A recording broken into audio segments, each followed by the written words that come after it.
Steve, thanks for being on the show. Jay, thanks for having me. Good morning. So you've been in business for a long time, longer than me, and I've been in this for a long time. And so that's ideal for this episode because we want to talk to people about the idea of building a business that lasts. So how long have you been in business? Well, you got to make me think this morning. I've been doing this for, let's say, about 35 years. Okay. Wow.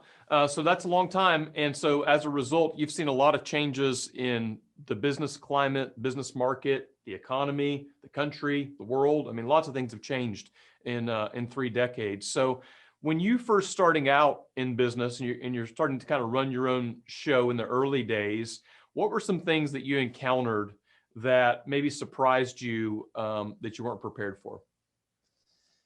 Well, that's interesting. It's a long time ago, so I have to think back. Look, when you start out in business, the business that I'm in, which is providing service to high net worth individuals, especially closely held business owners, like every business, when you start out, how do you get clients? How do you get that first client and second client and third client? So in the beginning, there was a lot of soul searching as to, what did I think would be the best route to meet new people? And in the beginning, I did a lot of seminars, which was a way to really differentiate myself because a lot of people don't like to speak publicly. They're uncomfortable.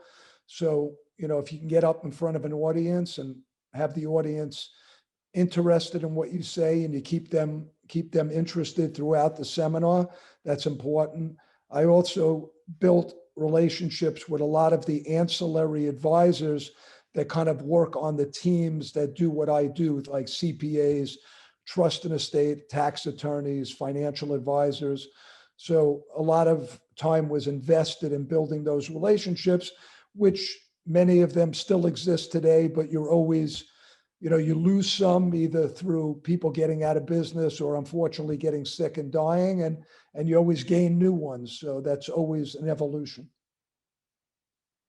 So a couple of things that you pointed out there that I think are really good, and I use them myself. I think a lot of people struggle with what you said, which is how do I get clients at the beginning? Because at the end of the day, it doesn't matter how good you are at what you do. If you don't have anybody to do them for, then you're not really in business. And that idea of doing live events, workshops, seminars, we've not been able to do a lot of those this year, but you did those in the early days. And I do a lot of stuff like that too, where I'll speak at live events or I'll host workshops here at our office. And that can have a huge impact because I always say there's 2 things of value in doing things like that. One is you're helping people, hopefully, that are there, regardless of whether they buy something else from you or do something else with you or not. I always think that's good. And then the second thing is you're having an opportunity to be in front of somebody and teach them, which proves your credibility and then allows them to actually want to buy from you. Yeah, no, there's no doubt about it. And even using podcasts as what we're doing today, podcasts, I don't think they existed when I first got into this business. So, podcast is kind of a further evolution of a similar thing where the difference is here, I don't know necessarily who's listening and who I'm teaching and helping, which obviously when you do a seminar, you do know that, but I have the ability to have many more people be educated than when I do a seminar because it's limited to the people who are attending the seminar. Yeah, no, that's the beauty of the internet, just a live reach. It's interesting. You kind of talked about that idea of kind of creating that multiplier of reach. This doesn't relate to what you do, but there's constantly new things coming out. And there's a brand new social media app out right now because we needed another one called Clubhouse that I just started kind of playing around with. And it's really interesting because basically it's an audio only app. So unlike this, where we're on video, or if people are listening to the podcast, maybe it's audio, you can set up these audio rooms and you basically just set an event title and then invite people into the room, and you'll have people from all over, some people that know you, some people that know the people that are in that room coming in and just having a conversation. And that ability now is so important, especially in the midst of this whole crazy pandemic that we're going through. But even in the future, there's only so many people that can come here to St. Augustine and be at a workshop in my office, which is great because then they get to be in St. Augustine, which is a beautiful place. But the reach that the internet gives us is pretty powerful. So thinking about that, that's actually a good segue. So in those early years, you did workshops, you did seminars, and obviously a lot has changed over time in business, and you obviously become very experienced in the process. So what are some things that have changed, maybe with technology or the economy or something else, that has made business better for you or even made it a challenge? Well, look, I don't think anything has changed more than since the middle of March of this year. Um, you know, I don't care what business you're in. There's almost nobody whose business is the same today that it was 9 or 10 months ago. Some for the better, some for the worse. Even people who's financially are in the same place, they've had to modify how they do things. That's part of why I'm doing podcasting, because my business primarily is a face-to-face, meet with people one-on-one kind of business. And I'm out networking with accountants and attorneys and financial advisors. And that's how I get introductions into affluent individuals who need my service. And certainly that's been limited significantly, because regardless of whether or not you want to go out and do those meetings, you need somebody on the other side that's willing to have the meetings. And obviously everybody has a different feeling about this COVID environment, but everybody's more cautious. So podcast, I thought about it, I said, wow, I've always heard about podcasting.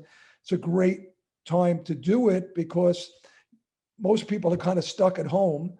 And here's a way for me to meet people like yourself and to have your audience learn about me and my expertise that would never know I exist prior to doing this.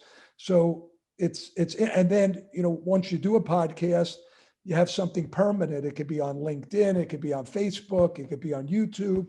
So people, you know, Google something and they say, I want to learn about succession planning. And there's this permanent thing out there that they could listen to you at any time. They didn't have to come to your seminar, which when you think about it, it makes so much sense, but yet alone, people didn't utilize things like this until recently. Yeah, you know, it's really interesting. I want people to think about this that are watching or listening, what you just talked about how to leverage podcasts, because you basically just gave like a podcast marketing lesson to people, even though you're not a marketing guy. I am, but that's the beauty of it, is so multi-layered, right? So if you're listening, think about how this works and could work for your business, because I think Steve just gave you a lot of really valuable nuggets. Here's the example.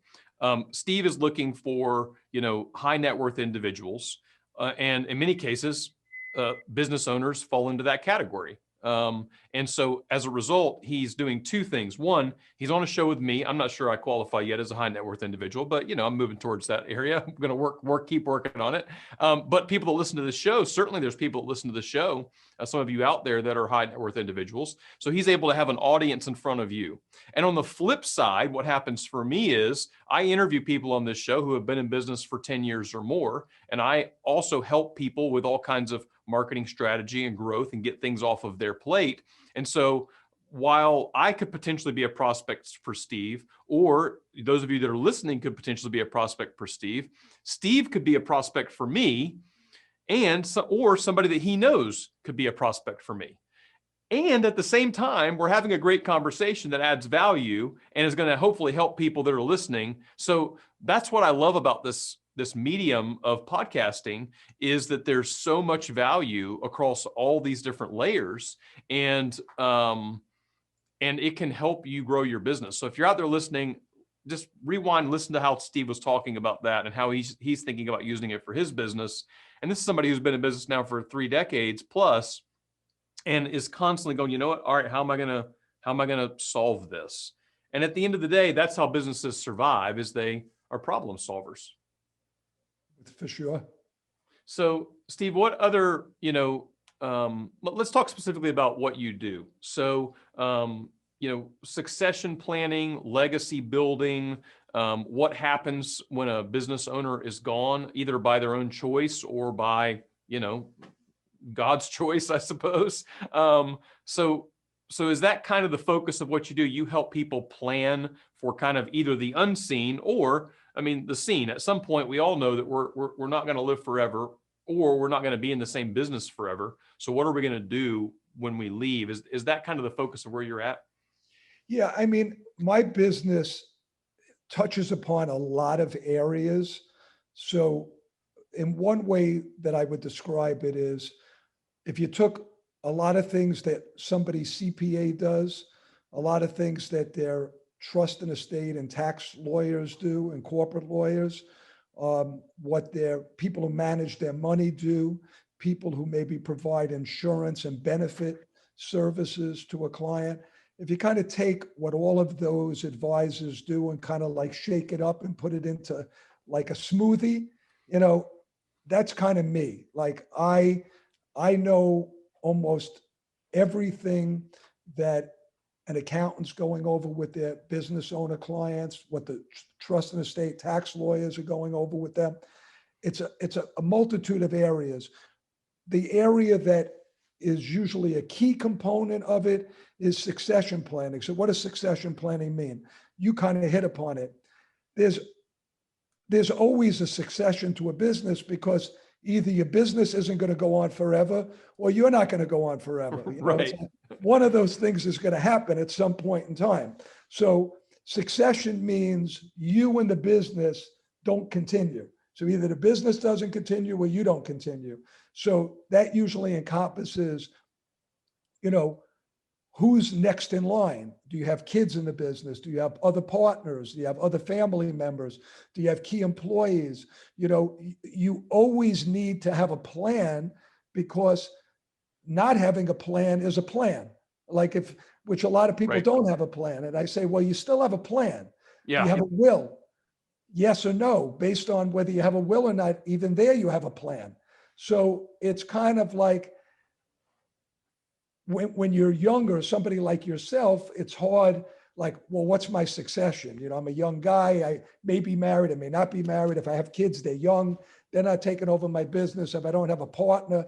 So for you, it's really, okay, what happens if something happens to you? Right. You know, is your business going to continue? Probably not.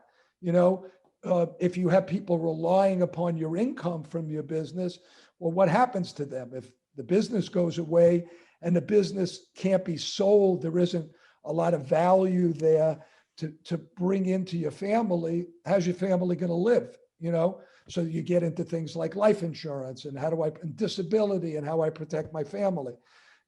As you get older and your family is older and your assets grow, you know, it gets more complicated. You know, do I want to pass this to my kids? Do they want to come in? You know, a lot of times the mistakes that are made is sometimes a kid will come into a business, not because they really want to be in the business, because they either feel obligated or they sit there and they go, if I work in my parents' business, they'll pay me $250,000 a year. If I go out and try to get something on my own, I'm not going to make that kind of money. So even though I don't really want to be there, I'll work there. And the parent then thinks, oh, well, they want to be in the business. Well, maybe they don't really want to be in the business. And then sometimes the parent's like, my kid's in the business, but like, they're not really equipped to run this business. So like the kid's investing time in the business and the parent's thinking like, I'm going to have to find an outside buyer, because if I leave this to my son or daughter, this business is never going to succeed. So a lot of times, not everybody is totally honest with one another. That's part of what I try to do, is to get all of the stuff out on the table and to really understand what's everybody's goals. Or look at it this way, Jay, I got a son and daughter in the business. I don't know. I have two kids. They're not exactly equal. They're not equally smart. They're not equally hardworking and driven or willing to take risks. So like if I have two kids in the business, am I giving it to both of them? Am I giving it equally to both of them? Well, then if I leave it equally, nothing gets done, because then every decision requires the two of them agreeing. And they've been my kids all along and they don't agree on anything. So it's going to change when they have a business that all of a sudden right. they're going to agree on everything about running a business. So I'm kind of hitting a little bit all over so people could relate to it. But I get involved in a lot of that, but much more detailed and much more involved in a lot of the tax and legal issues. Yeah, it's interesting. Number one, if any of my kids are listening to this, I'm not going to pay you $250,000, so don't forget about that. And uh, when I wrote my book, so I wrote a book by the same title of this podcast, Building a Business That Lasts, and I wrote it right around our 20th company anniversary. And in the beginning, I prefaced it to the kids, and I said, remember to always follow your dreams and know that your dreams don't have to be my dreams. And I think that that's none of my kids, I mean, they're all pretty young. My youngest is 8, my oldest is 16, but none of them really have any real interest in working with me or for me at all. So I don't know what that says, but they just want to follow their own path. And that's what I would want to do too. So maybe they got a little bit of me in them. But we've been talking about this internally. As a matter of fact, this is one of the things that I'm kind of tasked with working on right now, because it's not an easy thing to sort out all the details, is, what happens if I walk out in the street, get hit by a bus? What happens if I'm like one of the rare, 30 somethings that gets COVID and dies? It's possible. Like, what happens if I get some other thing, random, weird thing? My brother had brain cancer at 33. I mean, he survived, thank God. But like, we don't know, And I was at an event one time, and I got to ask Simon Sinek a question. Great guy. And he said, he asked me that question. I was asking about business growth in the future. And he said, well, it sounds like what you need to be worried about is what happens when you walk out in the street and get hit by a bus. What happens to the business? Does it last 2 weeks or 2 years, or does it just keep going indefinitely? And ultimately, that's the sign of the business strength. But here's what's interesting in this scenario to me. What I had been thinking about all along, which is a big piece of this, is how operationally does the business function without me? And we've gotten really far down that path. This summer, I took a 30-day vacation with our family, didn't touch the business at all, and it thrived perfectly fine without me. So the operations side works really well at this point, but now there's the whole legal side and all the details around what would actually happen, and then what would happen? Like, well, my wife would own the business, but she doesn't know how to run a business, it's not her thing. So then what happens, and who gets paid, and how's that going to work? And what if my wife and I both died together? So those are the things I'm working on right now from a legal perspective. And I think it's easy, especially when you are younger, because I started really young and I'm still relatively young. It's easy to not worry about those things, but we've all known enough people that have had, tragic endings. And I think if 2020 is a gauge of anything, we know that we don't know what to expect.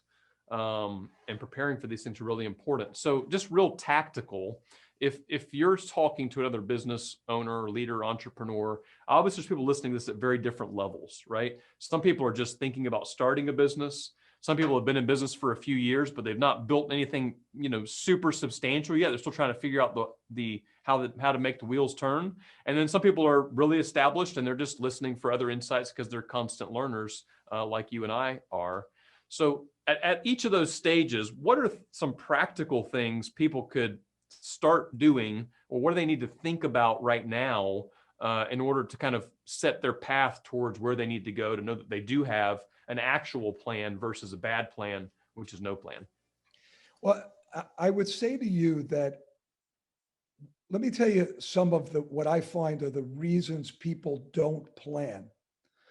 I would say to you, there's probably the two most common that I find. Number one is, and you kind of hit upon this a little bit, when you own a business, you're an entrepreneur, you're a risk taker, and most people who own a business, the business consumes a lot of their thinking in their life.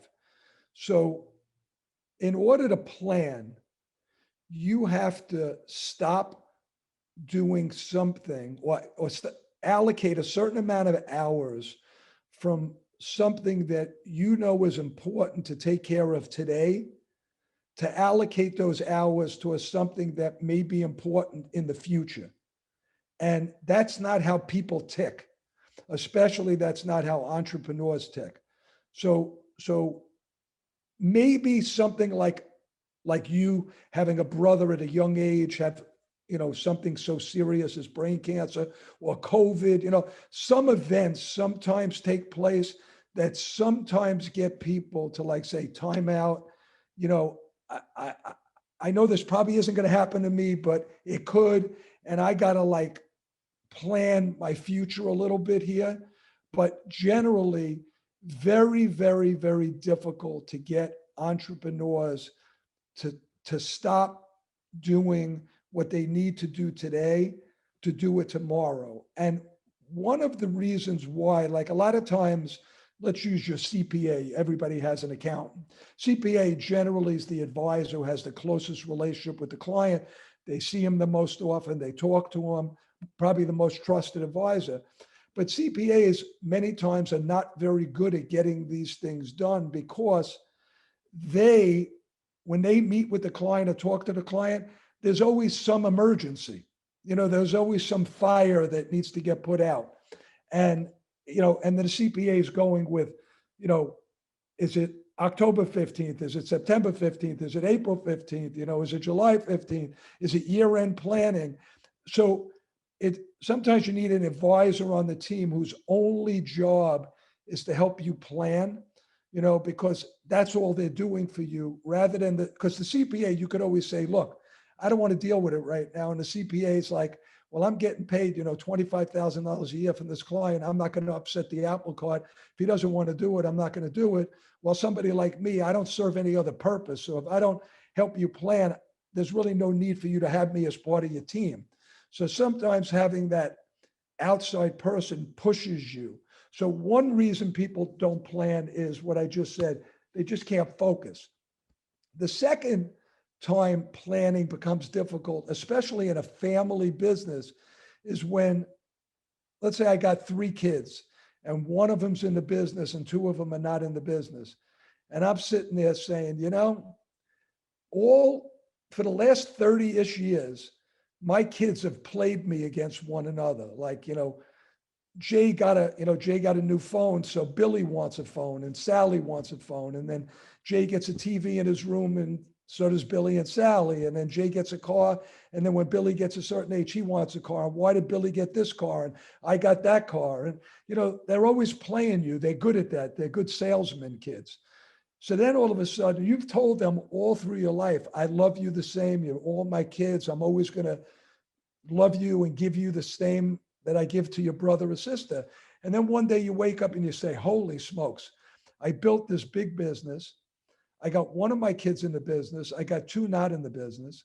My main asset is my business. Am I going to leave this business to all 3 of my kids when only one's in the business? When am I going to make that kid a minority shareholder to 2 kids that don't know anything about the business? Or maybe I give it equally to all 3, but I give the voting rights to my kid in the business. But then with all due respect, he could totally screw my other kids because he could just sell the business and make some deal. When he sells the business, he could take a salary and not pay anything to his brothers and sisters. So, or do I leave it just to my kid in the business? And then what am I going to give to my other kids since most of my assets are in the business? And that doesn't even take into account estate taxes and income tax issues, depending how big the business is and how substantial the wealth is of the family. So a lot of times, dad, who, let's say in the 60, 70, 80-year-old range today, most businesses are still run by men. That's certainly going to change as time goes on. So generally it's dad. He's sitting there going, well, wait a minute.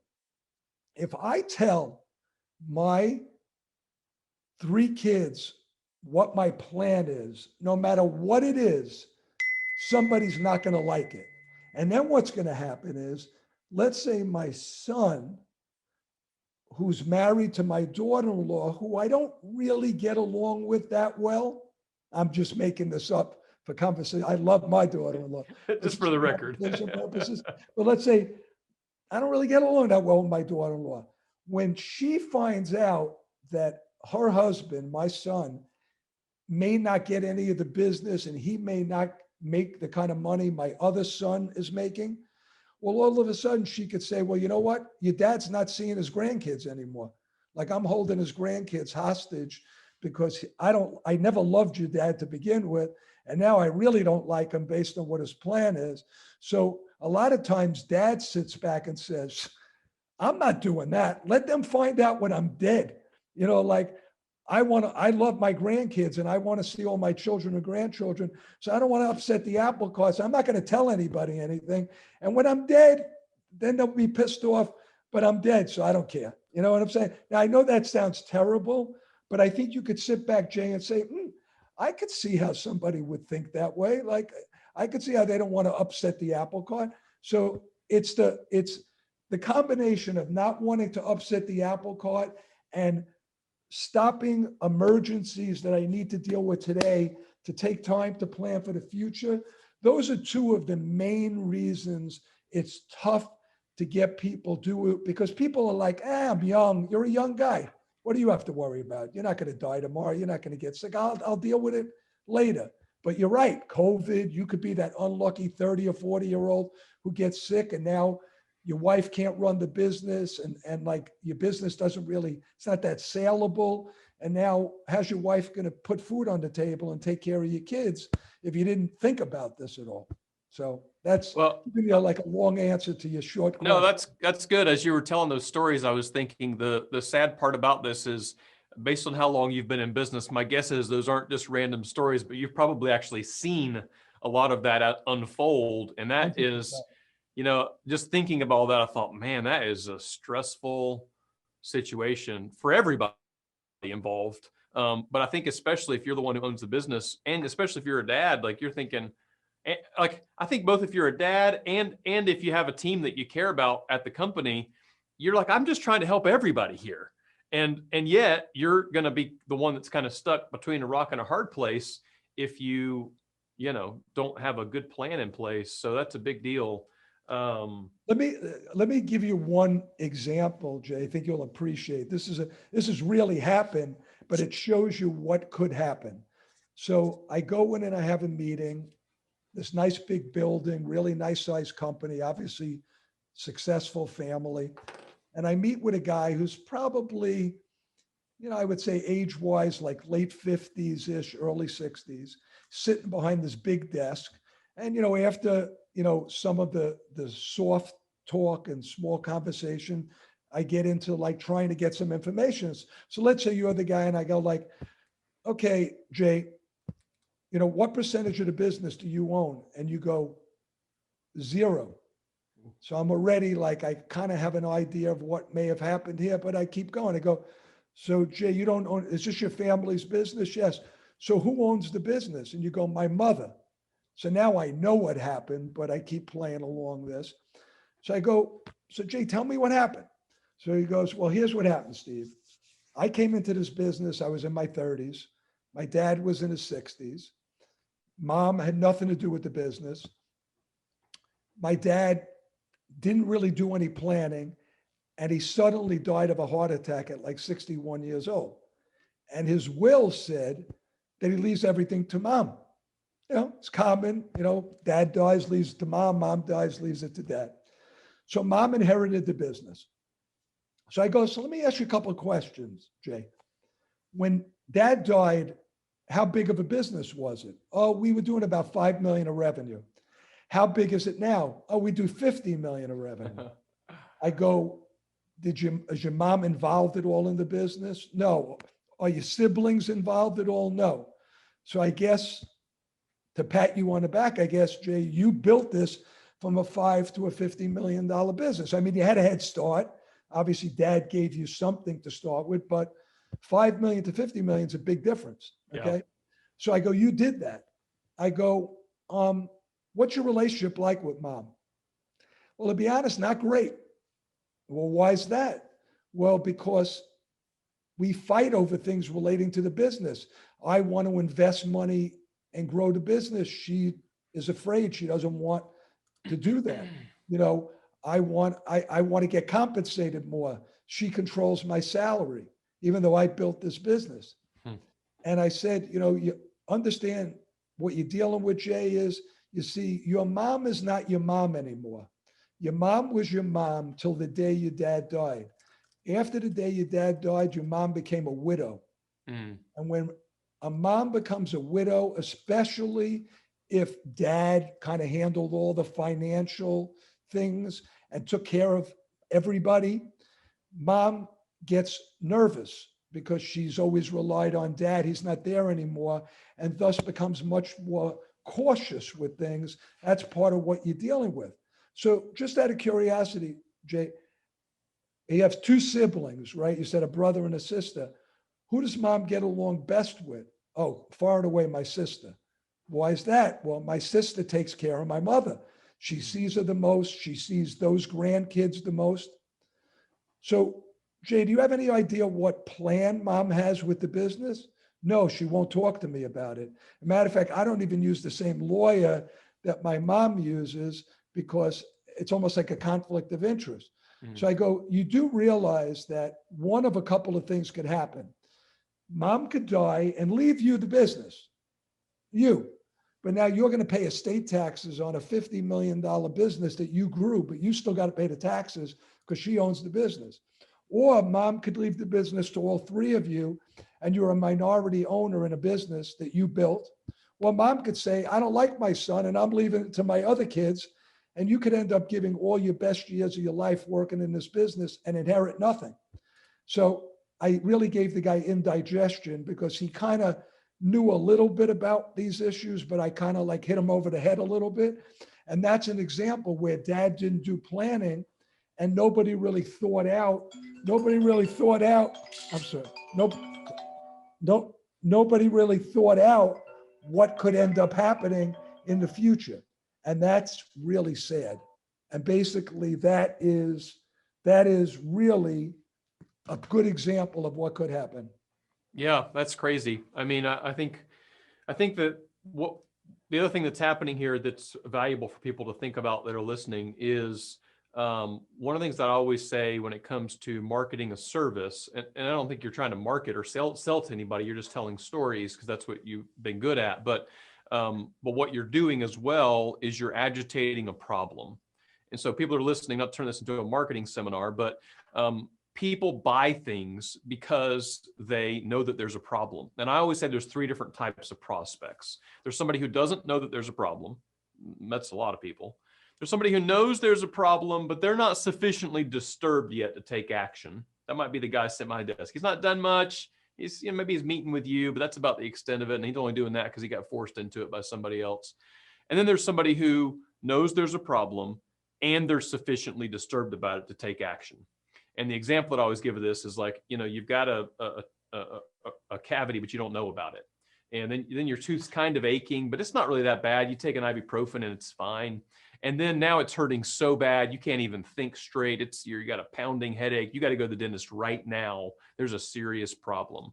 And so as you tell those stories, what happens for me, and I'm sure for a lot of people that are listening, it agitates that problem. You start to kind of go, well, shoot, gosh, I never thought about it that way. Because I think a lot of entrepreneurs in general are glass half full kind of people. I think a lot of entrepreneurs are the kind of people that go, you know what? I got a big, bright future ahead and I'm going to build amazing things and it's going to go exceptionally well. And we know along the way, there's going to be, some debris that we have to deal with and some problems on the road, but we have a vision for a bright future.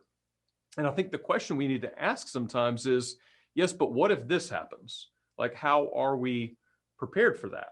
Or are we prepared for that? And in many cases, I think we're not. We just did an exercise with our team recently that was really powerful. I'm teaching a new life plan course. It's kind of a new side of the business for coaching that I'm really excited about, called Hero on a Mission. And one of the first exercises we do, this is pretty common, Stephen Covey did this ages ago, is we get people to write their obituary. And when you have people sit down and write their obituary out with a future vision of what they want things to look like when they're dead, and then they realize the chasm between where they are as a person or where they are in life and where they want to be when somebody's actually reading their obituary or reading their eulogy and they don't have any control over it, most people cry during that exercise. I mean, like grown men, are sitting there just, oh, a little dusty in here, because we've not thought about these things.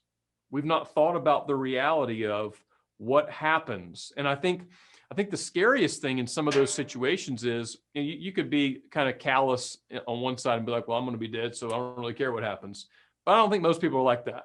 Most people care about their families. They care about their children. They care about the teams that work with them now. and they want to do the right thing. And then what the last thing last thing I would want, or I think any other business leader would want, is to know after they're dead that their family and their team is sitting around going, man, why did he not prepare for this? Why did he not plan? This is his job. And I think as a leader, our job is to see the future a little bit. It's to see the unknowns and hopefully prepare for those things. I always say my primary responsibility is to create an environment where people have the opportunity to fail, just not fail catastrophically. And to me, if a business completely collapsed, that is a catastrophic failure. And even worse, it's one that most people on the team, probably all of them, and even my family, would have very little control over how that happened if I didn't plan appropriately as the leader. So it's a great lesson what you're doing in telling stories and also relating them, like, to me personally, using my name in the story. For everybody that's listening, I don't think that Steve's trying to sell me by any means. He's just telling stories, but naturally the telling of those stories becomes an incredible sales exercise. And it comes from a place, I believe, of you going, I've seen these things happen and I don't want these things to happen. And I know I can help that prevent a lot of that pain. So let me go fix that. Is that kind of the thought process? Yeah, no, I think it's very well put, what you just said. And, it's amazing. Like I tell people, I mean, obviously I never use anybody's real names, but I try to tell people, friends, like what I deal with some people to get things done, literally having to ride to their house, go into their basement with them, go into their file cabinets, pull out stuff, sit with them to find it, make copies of the stuff, like to get the process started. Like it's sometimes pulling teeth. It's like asking people to go to the dentist. It's like it's so difficult because it's stuff people just do not want to deal with, and it's sad because so many times I'll be told by people, "Oh, Stephen, I would like to introduce you to my friend, but he's a really successful guy. Like I'm sure he's done all of this," and I'm like, "Look, maybe he's done it." But probably not. And probably even if he's done it, he may not have done it to the best of his ability. And what I try to educate people on is, it's almost like the analogy I give is, if somebody, said to me, my lighting isn't set up the best way in my house, what would I know about it? Like, I don't know. You know what I'm saying? I mean, you want to trust somebody, but I don't know if it's set up right. The problem is when it comes into this kind of planning, the end user, the client, trusts people around him, which he should. There's no reason why, unless somebody's proven not to be trustworthy, that you shouldn't trust your CPA and your attorney and all the people on your team. But the only thing is that the people around you have given you a plan and you trust them. You don't know whether that's the best plan. How would you? That's not your area of expertise. So what I always try to tell people is always have an open mind, like always be at least open. Doesn't mean you have to get rid of everybody you deal with, but at least be open to listen to people, because maybe there's something that's thrown at you to say, wow, nobody really mentioned that to me. And then you could always bring your other advisors together and say, okay, guys, here's another thing that's been brought to my attention. What do you guys think about it? But, it's sometimes you can't get to the client because they're shielded by their team and they don't know what they don't know, the client. And sometimes just being open to things could be very helpful.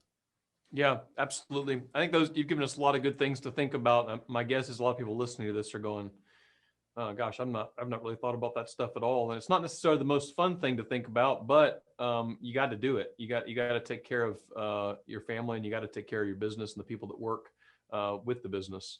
I'd like to transition a little bit. There's kind of, as we start to kind of wrap up the show a little bit, there's 3 questions I always like to ask. The first one is around the subject of work-life balance. I simply ask, what does that even mean to you? It means something different to everybody. And how has that changed through different seasons of your life? The second is where people can find you online if they want to learn more about you and what you do.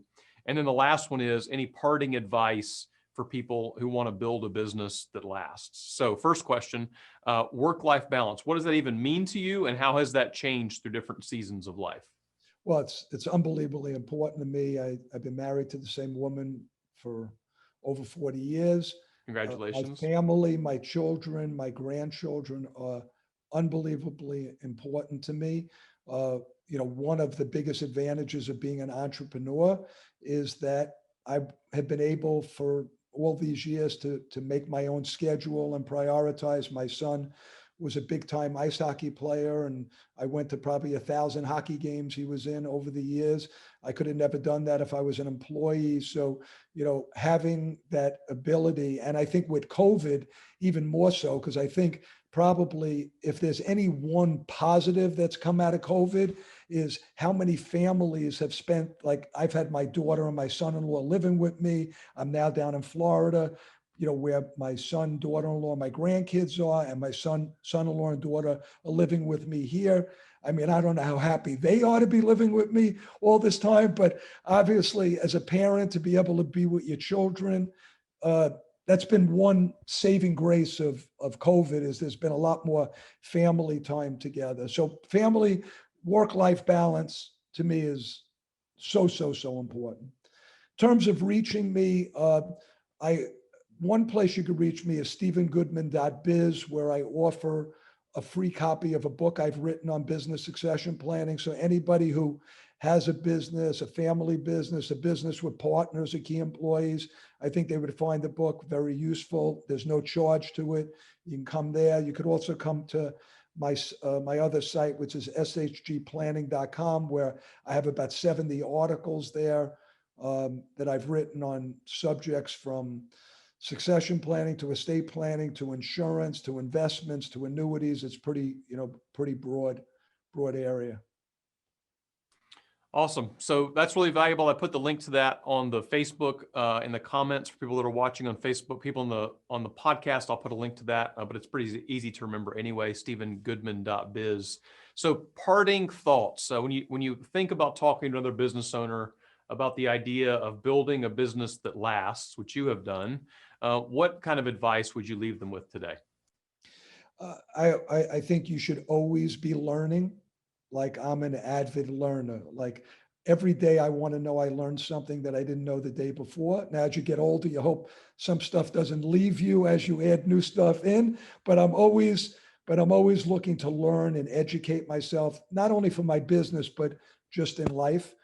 I think finding both friends and other business people that you trust, that you could ask questions to, whether it's informally or whether it's being part of like study groups or, the YPOs of the world and Vistages and those kind of organizations.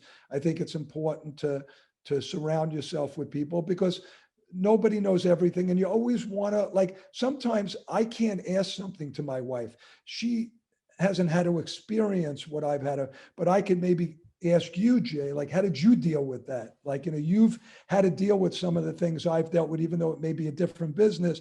So sometimes you need to be around people who you could ask the kind of questions to that have experienced some things that you have.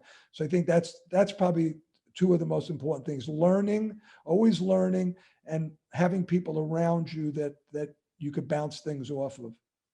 Yeah, I think that's so important. I found that to be true as well. I mean, being in communities of other business leaders, owners, and entrepreneurs has been a huge godsend to me over the years. It's what's accelerated my growth.